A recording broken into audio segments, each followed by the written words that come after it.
Welcome everyone, this is Tarun Lawat. Welcome to one more lecture of Tarun Lawat Chemistry. Today we are going to discuss one more topic of chapter number 10 of class 12th, that is haloalkanes and haloarenes. And our today's topic will be a reaction mechanism and different types of reactions. Right?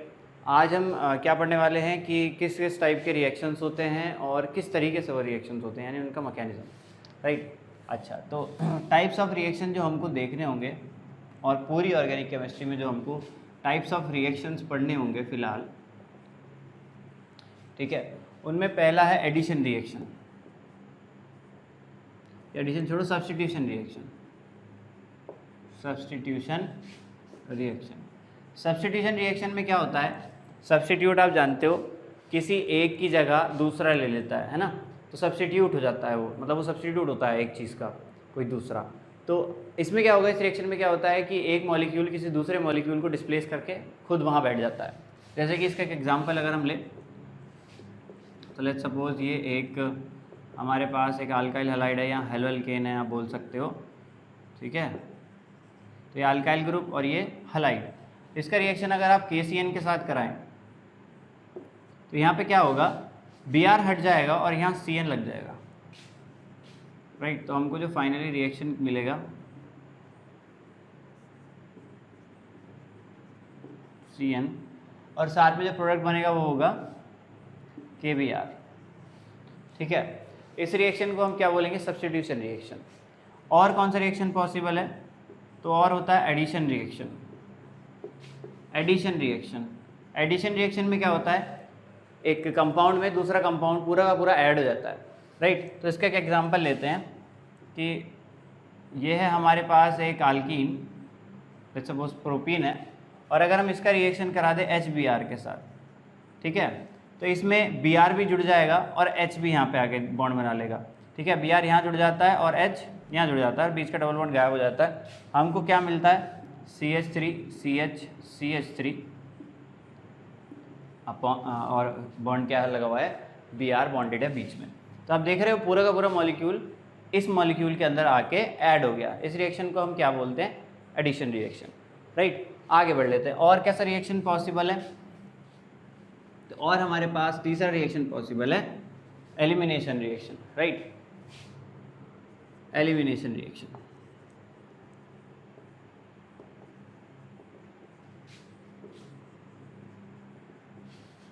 ठीक है. Elimination reaction. Elimination reaction में क्या होगा, एक molecule से पूरा का पूरा एक पार्ट, उसका एक मॉलिक्यूल निकल जाता है.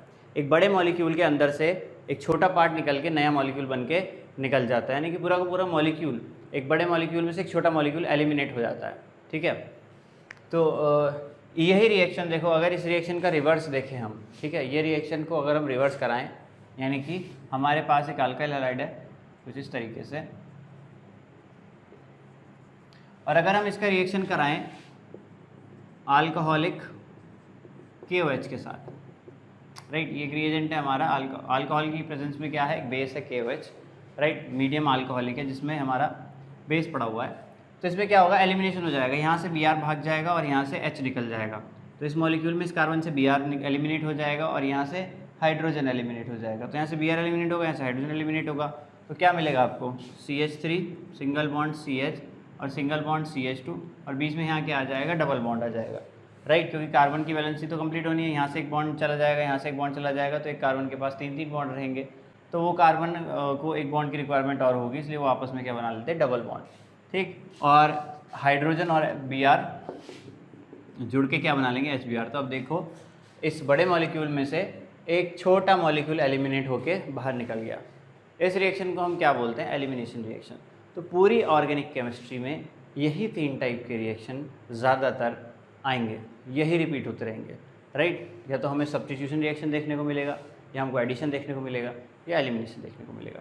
ठीक. आगे बढ़ते हैं, बात करते हैं रिएक्शन मैकेनिज्म की. रिएक्शन मैकेनिज्म का मतलब क्या होता है कि जब ये रिएक्शंस होते हैं, बेसिकली अंदर हो क्या रहा होता है, कैसे रिएक्शन शुरुआत होती है, कैसे रिएक्शन प्रोसीड करता है, कैसे फाइनल प्रोडक्ट तक हम पहुँचते हैं.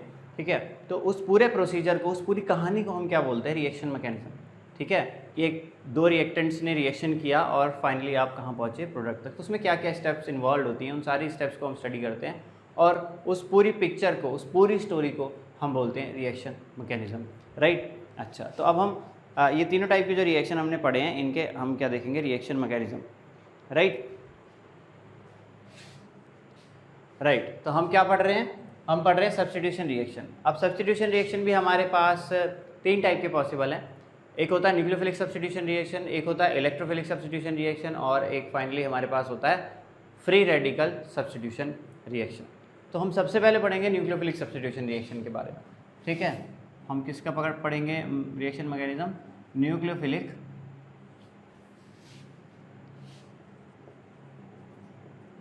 सब्स्टिट्यूशन रिएक्शन, ठीक। न्यूक्लियोफिलिक सब्स्टिट्यूशन रिएक्शन, तो देखो सब्स्टिट्यूशन रिएक्शन है और न्यूक्लियोफिलिक का मतलब क्या है, न्यूक्लियोफाइल ने सब्स्टिट्यूशन रिएक्शन किया है, न्यूक्लियोफाइल ने सब्स्टिट्यूशन रिएक्शन परफॉर्म किया है। सब्स्टिट्यूशन रिएक्शन हम समझते हैं कि एक मॉलिक्यूल में से उसका एक एटम निकल जाता है और वहाँ कोई दूसरा एटम आके जुड़ जाता है, ठीक है। तो वो जो दूसरा एटम जो आएगा, जो किसी एक मॉलिक्यूल को हटाएगा और खुद वहाँ पे बैठ जाएगा, उसको वो क्या है, वो एक न्यूक्लियोफाइल है। तो इसलिए ऐसे रिएक्शन को हम क्या बोलते हैं, न्यूक्लियोफिलिक सब्स्टिट्यूशन रिएक्शन। तो अभी जो मैंने सब्स्टिट्यूशन रिएक्शन का लास्ट में एग्जाम्पल दिया था थोड़ी देर पहले, वो न्यूक्लियोफिलिक सब्स्टिट्यूशन रिएक्शन का एग्जाम्पल ही था। क्या था वो रिएक्शन, CH3, ठीक है, यहाँ पे भी CH3 और इधर CH3 और फाइनली ये है Br। इसका रिएक्शन हमने कराया था KCN के साथ। तो हमको क्या मिला था, हमको यहाँ पे CN क्या करता है, Br को यहाँ से डिस्प्लेस करता है और खुद यहाँ पे बैठ जाता है, ठीक है। तो क्या रिएक्शन मिल रहा है हमको, सॉरी क्या प्रोडक्ट मिल रहा है हमको प्रोडक्ट मिल रहा है ये दोनों, राइट। ये दोनों प्रोडक्ट हमको अचीव हुए। अब देखो यहाँ पे कौन जुड़ा है, Br को हटा के CN, cyanide is a nucleophile. यहाँ पे अगर आप जैसे NaCl होता है, NaCl एक आयनिक कंपाउंड है जिसमें सोडियम पॉजिटिव होता है और क्लोरीन नेगेटिव होता है, राइट। उसी तरीके से यहाँ पे अगर आप गौर से देखो, ये मेटल है और ये जो आयन है साइनाइड आयन, ये नेगेटिव होता है। तो यहाँ पे पोटेशियम पॉजिटिव होता है और साइनाइड नेगेटिव आयन होता है। अब मैंने आपको बताया था जो नेगेटिव आयन्स होते हैं वो ज़्यादातर क्या होते हैं, न्यूक्लियोफाइल्स होते हैं। वो क्या होते हैं, न्यूक्लियोफाइल्स, क्योंकि नेगेटिव चार्ज का मतलब क्या है, इलेक्ट्रॉन डेंसिटी ज़्यादा है, लार्ज अमाउंट में इलेक्ट्रॉन्स उसके पास मौजूद है, तो वो इलेक्ट्रॉन रिच है। और इलेक्ट्रॉन रिच कंपाउंड्स कैसे बिहेव करते हैं, इलेक्ट्रॉन रिच स्पीशीज कैसे बिहेव करते हैं, न्यूक्लियोफाइल की तरह, जो लास्ट लेक्चर में हमने पढ़ा था। तो अगर ये न्यूक्लियोफाइल की तरह बिहेव करता है, ठीक है, और ये सब्स्टिट्यूशन कर रहा है, यानी कि Br को हटा रहा है और खुद वहाँ पे बैठ जा रहा है, तो हम बोलेंगे कैसा रिएक्शन है, न्यूक्लियोफिलिक सब्स्टिट्यूशन रिएक्शन, ठीक। अच्छा, अब एक और मैं अल्काइल हैलाइड लिखता हूँ, ठीक, CH3Br, ठीक। इसका रिएक्शन अगर हम KCN के साथ कराएं तो फिर से हमको यही प्रोडक्ट मिलेगा। CN क्योंकि एक न्यूक्लियोफाइल है, ये क्या करेगा, यहाँ से Br को हटाता है और खुद यहाँ पे बैठ जाता है, ठीक।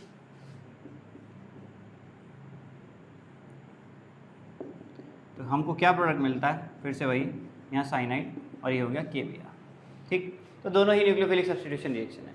अब बात क्या है, ये दोनों रिएक्शन देखने में क्या लग रहा है, एकदम सिमिलर से लग रहे हैं, ठीक है, सेम है, देखो सेम, लेकिन इन दोनों के रिएक्शंस के होने का तरीका डिफरेंट है, ठीक है। ये दोनों रिएक्शंस ही डिफरेंट तरीके से परफॉर्म होते हैं, यानी कि दोनों के पीछे जो कहानी छुपी हुई है वो डिफरेंट है बिल्कुल, ठीक। तो वो कहानी क्या है, उस बेसिस पे हम रिएक्शन मैकेनिज्म पढ़ेंगे। और क्योंकि दोनों की अलग अलग कहानी है, तो न्यूक्लियोफिलिक सब्स्टिट्यूशन रिएक्शन यहाँ 2 तरीके के पॉसिबल होंगे, यानी इसमें अलग तरीके का न्यूक्लियोफिलिक सब्स्टिट्यूशन रिएक्शन होगा और इसमें अलग तरीके का न्यूक्लियोफिलिक सब्स्टिट्यूशन रिएक्शन होगा। उसी के बारे में हम डिस्कस करेंगे, ठीक। तो पहले हम डिस्कस करते हैं इस रिएक्शन के मैकेनिज्म को, ठीक है, जो पहले वाला रिएक्शन है, ठीक। चलिए, तो ये रिएक्शन होना है हमारा, तो इसका मैकेनिज्म पढ़ते हैं। इस रिएक्शन के पीछे कहानी क्या है, ठीक। तो मैकेनिज्म की बात करते हैं। रिएक्शन फर्स्ट का मैकेनिज्म पढ़ रहे हैं, ठीक। अच्छा, अब देखो ये एक अल्काइल हैलाइड है, क्लियर है, ठीक। पहले स्टेप में क्या होता है, देखो ये जो अल्काइल हैलाइड है, देखो कार्बन किसके साथ जुड़ा हुआ है, ब्रोमीन के साथ। Bromine is element of 17th group है ना, और इनको हम हेलोजेंस बोलते हैं। हेलोजेंस आर हाईली इलेक्ट्रोनेगेटिव, है ना। फ्लोरीन इसी ग्रुप में टॉप पे आता है, जो पीरियोडिक टेबल में जितने भी एलिमेंट्स हैं उनमें सबसे ज़्यादा इलेक्ट्रोनेगेटिव एक एलिमेंट है, राइट। अच्छा, अब क्योंकि ब्रोमीन उसी ग्रुप का पार्ट है तो ये भी हाईली इलेक्ट्रोनेगेटिव होता है। ये क्या है, कार्बन। कार्बन बहुत ज़्यादा इलेक्ट्रोनेगेटिव नहीं होता, तो कार्बन और ब्रोमीन के बीच में इलेक्ट्रोनेगेटिविटी का डिफरेंस काफ़ी ज़्यादा है। इलेक्ट्रोनेगेटिविटी क्या होती है, tendency to attract shared pair of electron, अपनी तरफ शेयर्ड पेयर ऑफ इलेक्ट्रॉन को खींचने की जो टेंडेंसी होती है उसको हम क्या बोलते हैं, इलेक्ट्रोनेगेटिविटी, राइट। अच्छा, अब देखो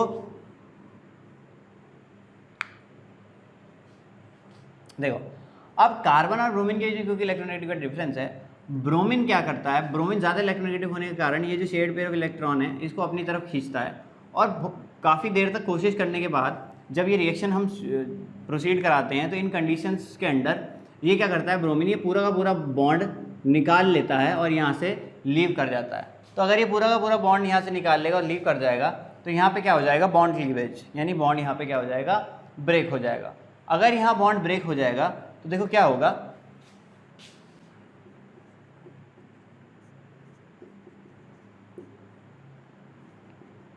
क्योंकि इस कार्बन से बॉन्ड छिन गया, ठीक है। अब इस बॉन्ड के अंदर कार्बन का भी इलेक्ट्रॉन था, ब्रोमीन का भी इलेक्ट्रॉन था। अब इसको शेयरिंग वाला इलेक्ट्रॉन तो लूज किया ही इसने खुद का इलेक्ट्रॉन भी लूज कर दिया, तो ये क्या बन जाएगा, पॉजिटिवली चार्ज, ये क्या बन जाएगा, कार्बोकैटायन। और ब्रोमीन क्या बन जाएगा, ब्रोमीन ये दोनों के दोनों इलेक्ट्रॉन लेके नेगेटिव इस पे आ जाएगा, यहाँ से अलग हो जाएगा, ठीक है। नेगेटिव क्यों आया, क्योंकि अपना इलेक्ट्रॉन तो लिया, साथ में दूसरा कार्बन का इलेक्ट्रॉन भी इसने ले लिया, तो इस पर क्या आ गया, नेगेटिव चार्ज आ गया, ठीक, नेगेटिव चार्ज आ गया। अभी यहाँ से अलग हो गया, ये स्टेप 1 हुई, ठीक। अब क्या होगा, ये जो है कार्बन, क्योंकि ये इलेक्ट्रॉन डेफिशिएंट जगह है, इलेक्ट्रॉन डेफिशिएंट है। अब जो CN है, KCN का जो CN है, दूसरे स्टेप की बात करते हैं, पहला स्टेप। अब यहाँ पे आ जाते हैं, देखो दूसरे स्टेप में क्या होगा कि जो न्यूक्लियोफाइल है हमारा, न्यूक्लियोफाइल, ठीक, यानी कि KCN में ये पॉजिटिव है और ये नेगेटिव है। ये न्यूक्लियोफाइल ये क्या देख रहा है, वो ये जो जगह है ये इलेक्ट्रॉन डेफिशिएंट है, और ये क्या है, इलेक्ट्रॉन रिच। ये न्यूक्लियोफाइल है, न्यूक्लियोफाइल को कौन सी जगह अटैक करना पसंद होता है, इलेक्ट्रॉन डेफिशिएंट जगह, तो ये न्यूक्लियोफाइल यहाँ पे अटैक कर देगा, और जो नेगेटिव चार्ज है विद 2 इलेक्ट्रॉन्स यहाँ पे बॉन्ड बना के ये क्या हो जाएगा, बैठ जाएगा,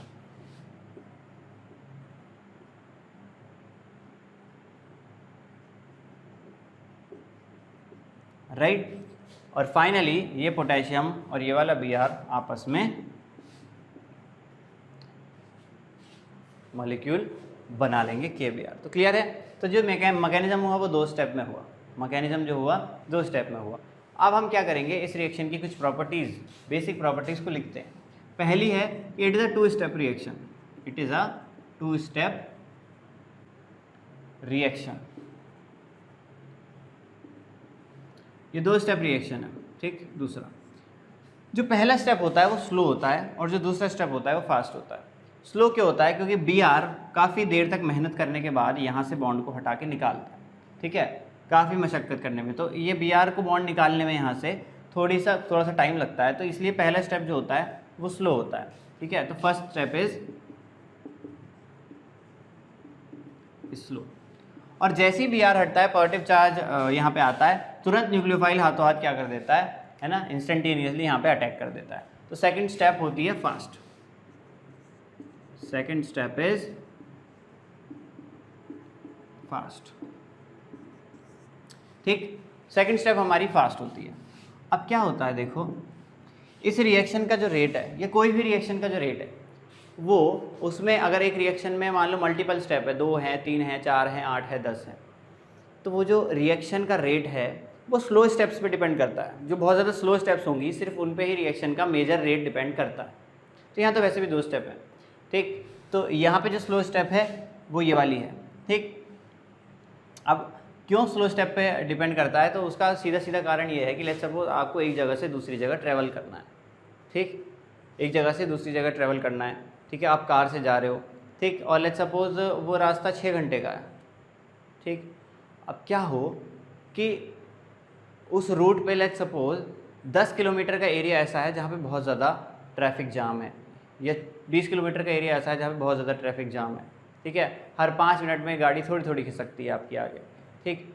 तो जो 6 घंटे का रूट था, हो सकता है उसको क्रॉस करने में आपको 12 घंटे लग जाएं, आपको हो सकता है 18 घंटे लग जाएं, हो सकता है 24 घंटे लग जाएं, आप अटके पड़े रहो वहीं, ठीक है। बहुत स्लोली आप उस 20 किलोमीटर को निकालो, ठीक। तो यहाँ पे आप देख रहे हो कि लेट्स सपोज आपका बहुत लंबा जर्नी था, लेट्स सपोज 200 किलोमीटर का आपका जर्नी था या 300 किलोमीटर का आपका जर्नी था जो 6 घंटे में पूरा हो रहा था, लेकिन सिर्फ 8-10 किलोमीटर के जाम ने, ठीक है, क्या किया है, ट्रैफिक जो था वहाँ पे ट्रैफिक जैम ने क्या कर दिया है, आपका टाइम बढ़ा दिया है सिर्फ 10-12 किलोमीटर के रूट ने, ठीक है। तो आप देख रहे हो 10-12 किलोमीटर का रूट जो है वो क्या था, वो स्लो था, बाकी सब फास्ट था आपके लिए, लेकिन वो स्लो था। उस स्लो पार्ट है, थोड़ा सा ही था वो स्लो पार्ट, सारा का सारा आपका टाइमिंग चेंज कर दिया। तो इसलिए रिएक्शन में भी जो स्लो स्टेप्स होते हैं सारा टाइमिंग वही डिसाइड करते हैं, सारा रेट वही डिसाइड करते हैं, यानी मेजर जो रेट होता है उन्हीं पे ही डिपेंड करेगा, राइट। तो क्योंकि स्लो स्टेप जो होती है वो रेट डिटर्मिनिंग स्टेप होती है, तो slow step is rate determining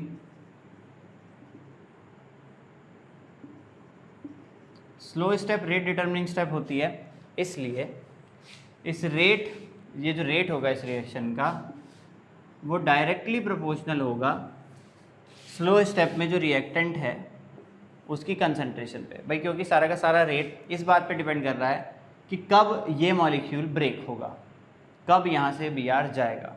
तो जो कंसंट्रेशन इस रिएक्टेंट की होगी उसी पे ही रेट डिपेंड करेगा। तो rate will depend on alkyl halide, alkyl halide की कंसंट्रेशन पे रेट डिपेंड करेगा। सारा का सारा रेट इस बात पे डिपेंड कर रहा है कि कब ये मॉलिक्यूल ब्रेक होगा। Br की मेहनत पे रेट डिपेंड कर रहा है कि Br अगर जल्दी ब्रेक होके चला गया तो रिएक्शन फास्ट हो जाएगा, और अगर Br को ब्रेक होने में टाइम लगेगा तो रिएक्शन स्लो होगा। तो ये जो स्लो स्टेप है इसी पे ही रेट डिपेंड करता है, ठीक, क्योंकि साइनाइड तो इंस्टेंटेनियसली जैसे यहाँ पॉजिटिव बनता है तुरंत अटैक कर देता है। तो यहाँ पे देखो 2 रिएक्टेंट्स थे, लेकिन सारा का सारा रेट एक रिएक्टेंट की कंसंट्रेशन पे डिपेंड कर रहा है, इसलिए इस रिएक्शन को बोलते हैं हम, it is called SN1 reaction. SN1 reaction, SN1 reaction का मतलब क्या है, सब्स्टिट्यूशन न्यूक्लियोफिलिक यूनिमॉलिक्यूलर। SN1 की फुल फॉर्म क्या है, सब्स्टिट्यूशन न्यूक्लियोफिलिक यूनिमॉलिक्यूलर।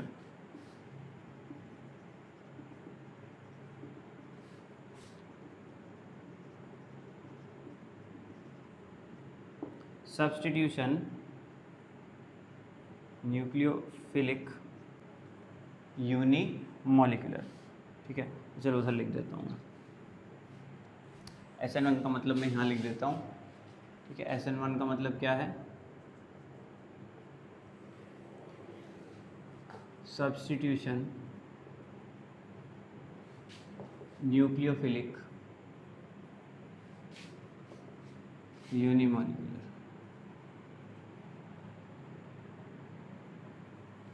ठीक। सब्स्टिट्यूशन न्यूक्लियोफिलिक यूनिमॉलिक्यूलर, क्लियर है बात। अच्छा, अब बात करते हैं दूसरे वाले रिएक्शन की, ठीक है। सेकंड रिएक्शन पे आ जाते हैं, उसके मैकेनिज्म की बात करते हैं।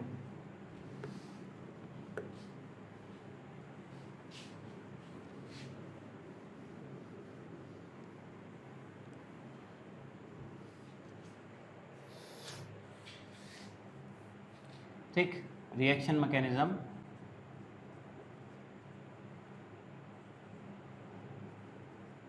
टू, ठीक। सेकंड वाला जो रिएक्शन था, है ना, रिएक्शन मैकेनिज्म 2, ठीक।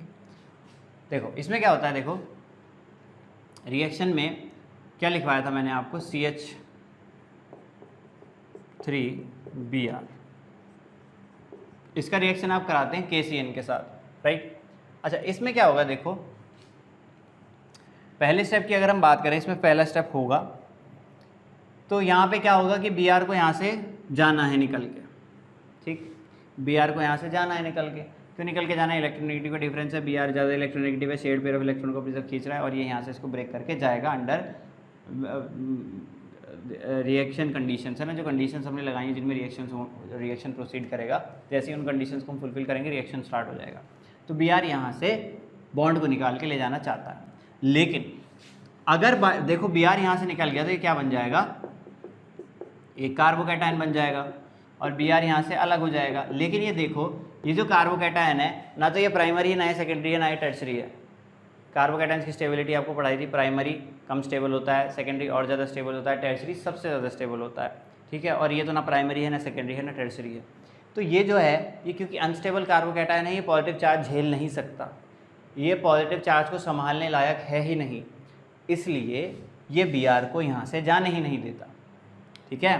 क्योंकि बी आर अगर यहाँ से बॉन्ड लेके निकल लिया तो इस पर जो पॉजिटिव चार्ज आएगा ये उसको संभाल नहीं सकता। लास्ट रिएक्शन आप याद करो, वहाँ पे जो कार्बोकैटायन था वो था टर्शरी, इस कार्बन पे इधर भी कार्बन चेन, इधर भी अल्काइल चेन, इधर भी अल्काइल चेन, तो देखो तीन तरफ इलेक्ट्रॉन डोनेटिंग चेन है, जिसकी वजह से पॉजिटिव चार्ज का इफेक्ट इसको ज़्यादा नहीं महसूस हो रहा था, ये स्टेबल था, ठीक है। ये क्या था, स्टेबल था। लेकिन अब क्या हो, यहाँ पे ये पॉजिटिव चार्ज संभाल सकता था तो इसने बी आर को जाने भी दिया, लेकिन यहाँ पे ये बी आर को नहीं जाने देगा, ठीक है। ये बी आर को नहीं जाने देगा, क्यों नहीं जाने देगा, क्योंकि अगर बी आर यहाँ से गया इस पर पॉजिटिव चार्ज आएगा, ये कार्बोकैटायन बनेगा और ये अनस्टेबल कार्बोकैटायन बनेगा, तो ये पॉजिटिव चार्ज को झेल नहीं पाएगा, उसको संभाल नहीं सकता है, इसलिए ये बी आर को जाने ही नहीं देगा। तो अगर बी आर को जाने ही नहीं देगा तो सी एन को अटैक कैसे करने को मिलेगा और कैसे हम फाइनल प्रोडक्ट तक पहुँचेंगे। तो क्योंकि बी आर नहीं जाएगा तो जो न्यूक्लियोफाइल है वो इसकी हेल्प करेगा, ठीक है। ठीक, अब देखो मैं क्या कर रहा हूँ, इसको स्ट्रक्चर ना बना के शेप बना रहा हूँ, क्योंकि देखो AB4 type molecule, AB4 type molecule है, कार्बन 4 बॉन्ड के साथ 4 एटम्स के साथ जुड़ा हुआ है, तो AB4 टाइप मॉलिक्यूल हो गया। AB4 टाइप मॉलिक्यूल का शेप होता है टेट्राहेड्रल, यानी कि अगर A ये हो गया तुम्हारे सेंटर पे, B को ऊपर बनाओ, ठीक है, एक भी इधर, एक भी प्लेन में बाहर की तरफ आ रहा है और एक भी कहाँ जा रहा है, अंदर की तरफ, यानी जैसे ट्राइपॉड स्टैंड होते हैं, ठीक है, 3 स्टैंड वाला, उसके जो होते हैं लेग्स होते हैं और एक ऊपर, ठीक है, उस तरीके से ट्राइपॉड स्टैंड है, ठीक है ना, जिसमें कैमरा फिट करते हैं, लेट्स सपोज यहाँ ऊपर कैमरा लगाते हैं और नीचे क्या होते हैं, 3 उसके लेग्स होते हैं, तो ट्राइपॉड स्टैंड के टाइप जो ये जो शेप बनता है इसको हम क्या बोलते हैं, टेट्राहेड्रल। तो इसी शेप में मैं इसको बनाने की कोशिश करूँगा और रिएक्शन को हम पढ़ेंगे, यानी कि इसको हम बना लेते हैं टेट्राहेड्रल शेप में, कि ये एक हाइड्रोजन ऐसे, एक हाइड्रोजन हो गया प्लेन से बाहर और एक हाइड्रोजन हो गया प्लेन के अंदर, है ना, जिस तरीके से ट्राइपॉड स्टैंड होता है उसी शेप में मैंने मॉलिक्यूल का रियल शेप है वो बनाने की कोशिश करी है, ठीक। अब क्योंकि मैंने आपको बताया बी आर को ये जाने नहीं देगा, तो जो साइनाइड आयन है ये क्या करेगा, ये इसकी हेल्प करेगा। तो क्योंकि बी आर यहाँ से नहीं जा पा रहा है, तो बी आर क्यों नहीं जा रहा है, क्योंकि यहाँ कार्बोकैटायन जो बनेगा वो स्टेबल नहीं होगा। तो क्या करता है, बी आर तो जाने की कोशिश कर रहा है, उसी वक्त साइनाइड यहाँ पे क्या कर देता है, अटैक कर देता है, बैक अटैक करता है। तो साइनाइड जैसे ही अटैक करता है तो यहाँ पे साइनाइड बॉन्ड बनाता है और उसी वक्त बी आर बॉन्ड ब्रेक कर लेता है, यानी कि कार्बोकैटायन बनने का मौका ही नहीं लगता। भाई इधर से जैसे ही बॉन्ड वीक होगा उधर से बॉन्ड स्ट्रॉन्ग हो जाएगा। भाई जैसे ही साइनाइड यहाँ पे अटैक करता है, बॉन्ड बनाता है, तो उसका बॉन्ड धीरे धीरे स्ट्रॉन्ग होगा, इसका धीरे धीरे वीक होकर ब्रेक हो जाएगा, उसका कम्प्लीटली स्ट्रॉन्ग हो जाएगा। यानी कि ये दोनों की मेहनत इसमें एक साथ है, मतलब बी आर भी जाने की कोशिश कर रहा है और बी आर को जाने में मदद उसी वक्त कौन कर रहा है, साइनाइड, ठीक है। वो इंतजार नहीं कर रहा, न्यूक्लियोफाइल इंतजार नहीं कर रहा कि बी आर भाई कब जाएगा और मैं अटैक करूँगा, ऐसा कुछ नहीं हो रहा है इसमें, क्योंकि बी आर जा ही नहीं रहा है ना। तो क्या होगा, साइनाइड हाथों हाथ क्या करेगा, अटैक करेगा, बैक अटैक करेगा, बी आर जाएगा और साइनाइड वहाँ क्या कर देगा, अटैक करेगा। ये सब कुछ एक ही स्टेप में हो जाएगा, एक ही मोमेंट में हो जाएगा। तो आपको फाइनली जो प्रोडक्ट मिलेगा यहाँ पे क्या जुड़ जाएगा, पीछे साइनाइड जुड़ जाएगा। अच्छा अब देखो ये जो है हाइड्रोजन 3 इस तरफ हैं, अगर मैं इनको एज इट इज़ बना दूँ तो ये टेट्राहेड्रल शेप में नहीं आएगा, ठीक। तो क्योंकि टेट्राहेड्रल शेप को मेंटेन करना, ज्योमेट्री को मेंटेन करनी है, ये तीनों हाइड्रोजन इस तरफ शिफ्ट हो जाएंगे, ठीक है, इस तरीके से, है ना। ये इस तरीके से एक शेप बनाया हुआ है, ये तुरंत इधर शिफ्ट हो जाएंगे ताकि टेट्राहेड्रल शेप मेंटेन रहे। तो ये हो गया आपका हाइड्रोजन इधर आ गया, एक हाइड्रोजन बाहर और एक हाइड्रोजन प्लेन में अंदर। क्लियर हुई बात, ठीक। बी आर यहाँ से इसी वक्त निकल जाएगा और वो निकलने के बाद किसके साथ मिल जाएगा, पोटेशियम के साथ। क्लियर हुई बात? तो यहाँ पे क्या हुआ है, देखो यहाँ पे 2 स्टेप नहीं हुई, सब कुछ सिंगल स्टेप में ही हुआ, एक ही मोमेंट पे सारा काम हुआ। तो इट इज़ अ, इसकी प्रॉपर्टीज लिख लेते हैं, it is a single step reaction.